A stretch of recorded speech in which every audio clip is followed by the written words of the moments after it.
Hello, this is Ellen Goldberg and the language of the hand. Today we're going to talk about the history of palmistry. Palmistry is really ancient.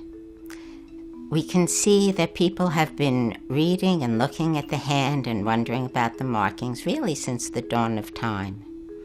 Look at the hands that were found in cave paintings. We have a shot here of one from 35,000 years BC. These were found in France. The pictures of the horses and animals are the animals of their world, but the interesting part is the palm. It seems as though people knew that they were unique, and they signed those cave paintings, perhaps from individuality, perhaps the hand being used as a magical talisman. We really cannot know. But we do know that people were interested in their hand. In some of the oldest scriptures in the world, the Vedas from India, there is mention of palmistry thousands of years before Christ. In fact, in one of the parts of the Vedas, the monks at the time were advised not to read palms for money.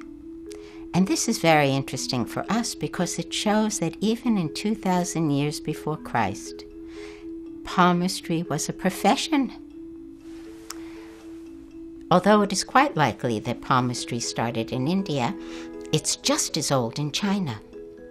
And we have our first reference to palmistry actually in Chinese medical texts. They used the lines of the hand to diagnose disease. We see documents from emperors and officials where the hand was used to sign, to show the authenticity of the document. And of course, the Chinese used fingerprints for identification 1,000 years before we started using them here in the West. The Crusaders in the Middle Ages, coming back from the Middle East, brought palmistry as well as many other arts, so many fabulous things from the Arabs, the Persians. Palmistry has a long tradition in the Arab countries, and the Crusaders brought it back to Europe with them.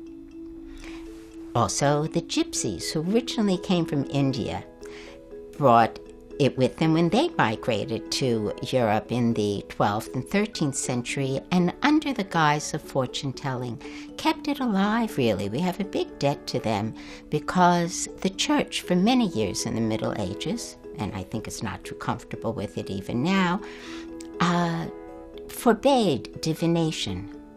But as a simple game of fortune-telling, it was able to survive, when really it's so much more than fortune-telling. It's a deep look into the heart and soul of an individual and a map of your life so that you can make the very best of your life. In America, we had a fabulous palmist, Dr. William Benham. This is in the mid-1800s, and Benham wrote one of the finest books ever written on palmistry, published when he was probably in his 60s or near 70 in the year 1900. It's this book that I recommend to my student, The Laws of Scientific Handreading. I recommend that they read it about 5 times. Now that I'm writing a book, maybe you only have to read Benham twice, and you can read my book next year when it comes out with Inner Traditions, Palmistry Deep and Clear. You can read that twice as well. The reason I say you want to read these books more than once is because there's an awful lot of information, and at first you think, oh, this is too much. Certainly Benham, who I respect, and I come from the school out of Benham's school, was influenced so much by his Victorian mindset. So Benham's book, although filled with wonderful things, does not include women, people of different races, multiculturalism, and it has a Victorian mindset, and I think he rarely mentions sex. And that will be an important part of our segments too, because palmistry is based on archetypes, on the primary patterns that make up individuals, and the sex life is an important part of that.